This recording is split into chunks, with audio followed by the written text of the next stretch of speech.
দেখো বন্ধুরা, এই যে আমি হাঁসের মাংস রান্না করব, তাই জন্য আমি যে শুকনো লঙ্কা আমি ভেজে নিচ্ছি, ধনে ভেজে নিলাম,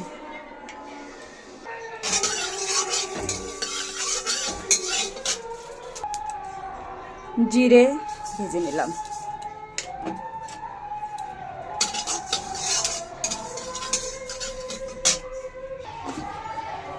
প্রথমে আমি তেল দিয়ে দিলাম। হাঁসের মাংস রান্না করব, তা একটু কম তেল দিলাম, কেননা তেল আছে এই হাঁসের মাংসতে।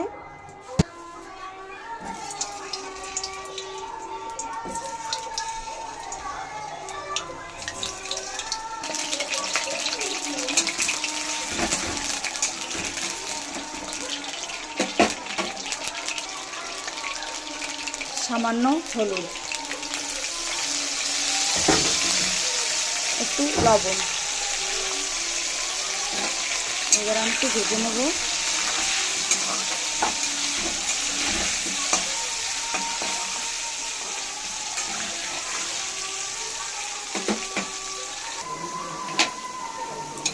হয়ে গেছে আমার, লাল লাল করে ভেজে নিচ্ছি আলুটা।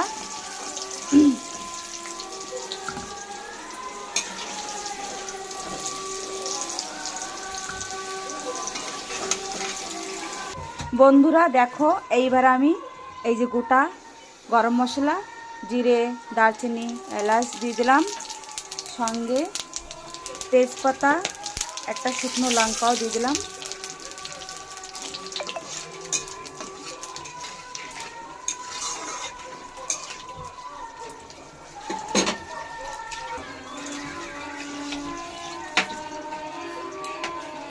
প্রথমে এই যে রসুন বাটাটা দিয়ে দিলাম,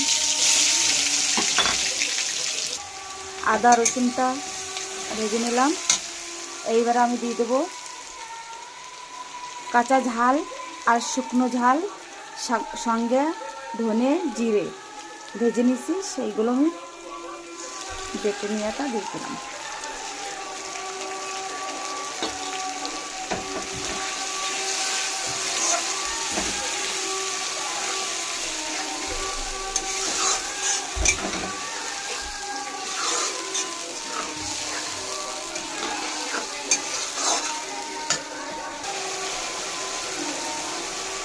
লবণ,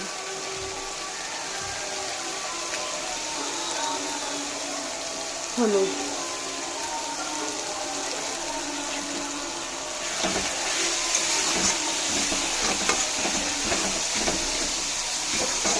কাঁচা লঙ্কা দিয়ে রান্নাটা করছি, দেখো তোমরা।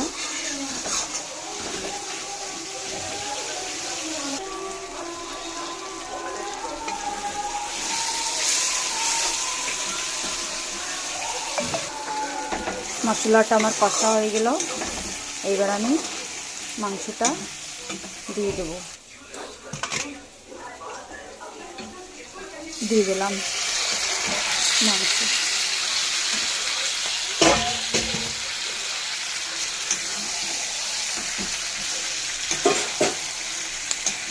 পুরো ভিডিওটা দেখতে থাকো বন্ধুরা।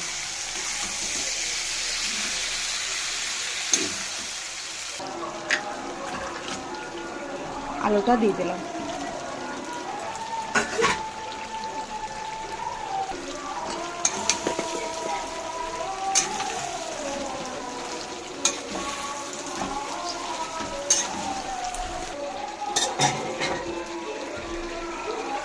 গরম জল দিয়ে দিলাম।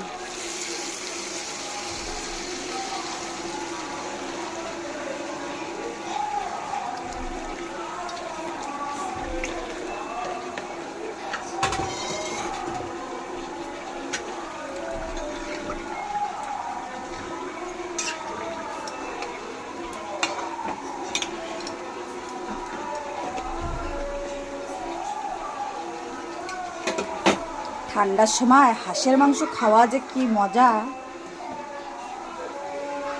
খুবই মজা বন্ধুরা, খুব মজা। ঠান্ডার সময় তোমরা এরকমভাবে হাঁস খাইও, যে যে খেতে ভালোবাসো। আমার কাছে তো খুবই ভালো লাগে। 20 মিনিট ঢেকে রান্নাটা করে নেব। হয়ে গেল আমার প্রায় রান্না। ধনে পাতা দিয়ে দিলাম।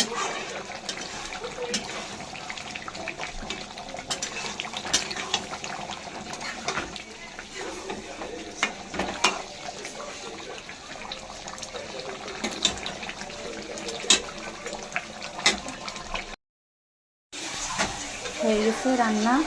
এইবার আমি গরম মশলাটা দিয়ে দিলাম। রান্না আমার কমপ্লিট হয়ে গেছে। এবার আমি নামাই নেব। রান্নাটা আমার এই যে হয়ে গেল। হাঁসের মাংস ঝাল ঝাল করে রান্না করলাম। বন্ধুরা তোমরা আমার চ্যানেলটা একটু সাবস্ক্রাইব করে দিও, সঙ্গে আজকে আমাদের এই যে রান্না বাড়া, এই যে মুরগির মাংস, এর পাশে ডাল,